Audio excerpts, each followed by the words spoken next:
ఇప్పుడు ఈ చెట్టు ఉంది. ఈ చెట్టు అంతకుముందు ఏం చేసామంటే ఖాళీ ఉంచడం ఎందుకంటే ఈ కలుపు మొక్కలన్నీ కూడా ఎండబెట్టిన తర్వాత ఆ మొదట్లో వేసాం. దానివల్ల ఏంటంటే మనకు మల్చింగ్లా ఉపయోగపడుతుంది. కొన్ని రోజులకి అది డీకంపోజ్ అవుతుంది. ఈ కూరగాయలకు సంబంధించి ప్రధానంగా ఇప్పుడు గోరుచిక్కుడు చూసుకుంటే దోమ ఉంటుంది. దోమకి ఏంటంటే పెద్దగా దాని ప్రభావం ఉండదు. దానికి సంబంధించి మనం వేప కషాయం, మనకి దశపర్ణి కషాయం ఈ స్ప్రే చేయడం జరుగుతుంది. తర్వాత దీనికి ఆకుమచ్చ ఫంగస్ వస్తుంది. దానికి సంబంధించి పొల్ల మజ్జిగ, ఇంగు ద్రావణం ఈ స్ప్రే చేయడం జరుగుతుంది. సేమ్ అన్నిటి కూడా ఏంటంటే ఇవే మేనేజ్మెంట్ ఫాలో అవుతామండి. కొంత ఏంటంటే మనకి బెస్ట్ మేనేజ్మెంట్ గురించి మనకి స్టిక్కీ ప్యాడ్స్ వాడుతున్నాం.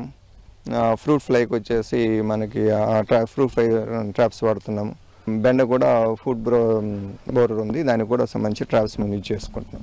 పశువుల ఎరువు ప్రధానంగా వాడుతామండి. దాన్ని మాకు ఆల్రెడీ పశువులు ఉన్నాయి, అవసరం అంటే మాకు సరిపోదు, బయట నుంచి పశువుల ఎరువు తెచ్చుకుంటాం. దాన్ని మాకు కొన్ని రోజులు, ఒక నెల రోజులు మనకి టైప్ 2 మెథడ్లో జీవామృతం ఒక డ్రమ్లో కలుపుకొని దాన్ని కలిపి తీసుకుని 1 మంత్ తర్వాత అది కూడా కొంచెం ఫెర్టిలైజ్ అవుతుంది. దిగుబడి పర్లేదండి. ఎకరాకి క్యాలిక్యులేట్ చేసుకుంటే కనీసం ఖర్చులు పోను కనీసం ఒక 30,000 వరకు మనకు మార్జిన్ ఉంటుంది. పెట్టుబడి ఒక 10-15,000 ఉంటుంది. నికర ఆదాయం 30,000 వరకు ఉంటుంది. మా డిమాండ్ మార్కెట్ని బట్టి ఇప్పుడు కేజీ 30 రూపాయలు అమ్ముందనుకోండి, కొంచెం మార్జిన్ ఎక్కువ వస్తుంది. మామిడి ఏంటంటే మాకు అక్కడ ఒక మొక్క అవడం వల్ల కొంచెం మేనేజ్మెంట్ కష్టంగా ఉంది. దాని మీద కాన్సన్ట్రేట్ చేయలేదు వాస్తవంగా. బాగుంటే అంటే మేము ఈ 90 చెట్లకు గాను ఒక 2 లక్షల వరకు తీసాం. దానికి సంబంధించి మేము స్పెషల్ పెట్టుబడి అంటే ఏమి లేదు, ఎందుకంటే అంతర పంటలు వేస్తుంటాం కాబట్టి వీటిలో వేసే మేనేజ్మెంట్ దానికి సరిపోతుంది. పైకి ఏంటంటే పెద్ద మొక్కలు కాబట్టి వేర్లు అంత స్ప్రెడ్ అవుతున్నాయి కాబట్టి ఈ అంతర పంటలు ఏవైతే వేస్తున్నామో ఆ ఫెర్టిలైజర్ దానికి యూజ్ చేసుకుంటుంది. దానికి స్పెషల్గా అయితే ఏమీ లేదు.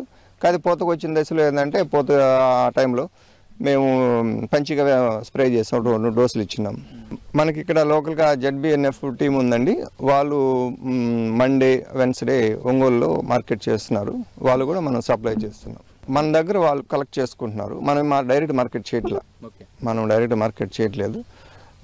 ఆర్గానిక్ స్టాల్ పర్పస్ కోసం మన దగ్గర మనం కలెక్ట్ ప్రోడక్ట్ ఇస్తున్నాం. వేరుశెనగ మీద అంటే ఖర్చులు పెరిగిపోయినాయి, ఈల్డింగ్ తగ్గుతుంది. పెట్టుబడి బాగా పెరిగిపోయింది.